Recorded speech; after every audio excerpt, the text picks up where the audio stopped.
Bienvenidos a todos, el día de hoy junto a Burgos Mayra, Farias Antonella, Ferreira Delfina y Ceballos Valentina presentamos el hiperrealismo con ayuda de Ron Mueck. El hiperrealismo surgió como una evolución del fotorrealismo, con la intención de mostrar la realidad con un nivel de detalle casi imposible de ignorar. El artista australiano Ron Mueck comenzó a destacarse en los 90 con esculturas humanas en silicona y fibra de vidrio, que modifican la escala habitual del cuerpo.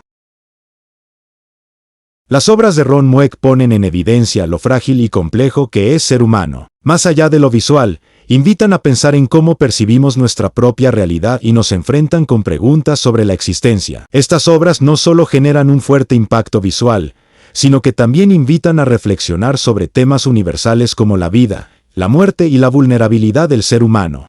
1. Realismo impactante. Representa el cuerpo humano con una precisión sorprendente. Piel, arrugas, venas, poros, cabello. Nada queda fuera. Incluso llega a implantar pelo natural uno por uno para lograr un efecto casi vivo. 2. Juego con el tamaño. Sus figuras nunca son normales, pueden ser enormes como gigantes o diminutas como miniaturas. 3. Materiales poco comunes. Utiliza principalmente silicona, resinas, fibra de vidrio y pintura acrílica, que le permiten lograr una piel extremadamente realista. 4. Temas que nos tocan a todos. Sus esculturas abordan la vida y la muerte, la soledad, la fragilidad y la vulnerabilidad humana. Muchas veces muestran situaciones íntimas o momentos cotidianos que, al verlos en detalle, nos sacuden emocionalmente.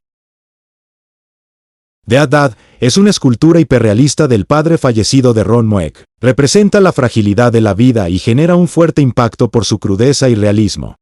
Mueck 2 es un autorretrato en gran escala de su propio rostro dormido. Juega con el tamaño para crear algo realista pero inquietante, que mezcla lo íntimo con lo extraño.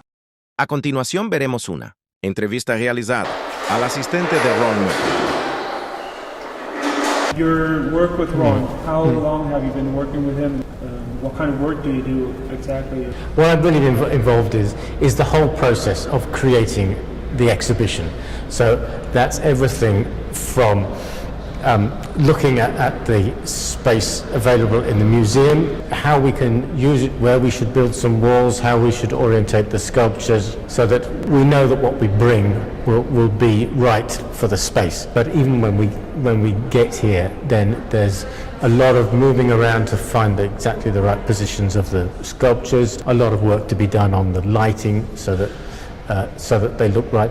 And in fact, we kind of make a journey in a way for the, not a narrative journey, but a visual journey for the audience through the exhibition, so that you'll find that you may not notice it, but one room is slightly, the lighting is lighter, and then you may go into a room where the lighting is darker and your eyes very quickly adjust, and you may go from a large sculpture to small scale and then to a room with more than one sculpture in it, and then back to a room with a single sculpture. And all of these things have an enormous effect on the whole experience of the exhibition, and that's one of the things that we've worked very closely on. How are these big pieces set up?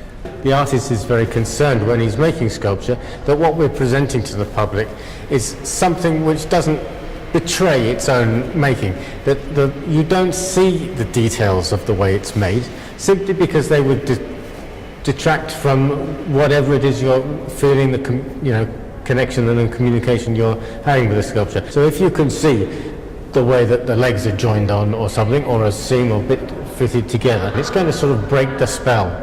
It's simply not possible to sculpt one leg and then to put it aside and then sculpt the other leg. The artist has to see the whole thing together. In the film you'll see we made this series of trolleys which parts of the sculpture can fit onto.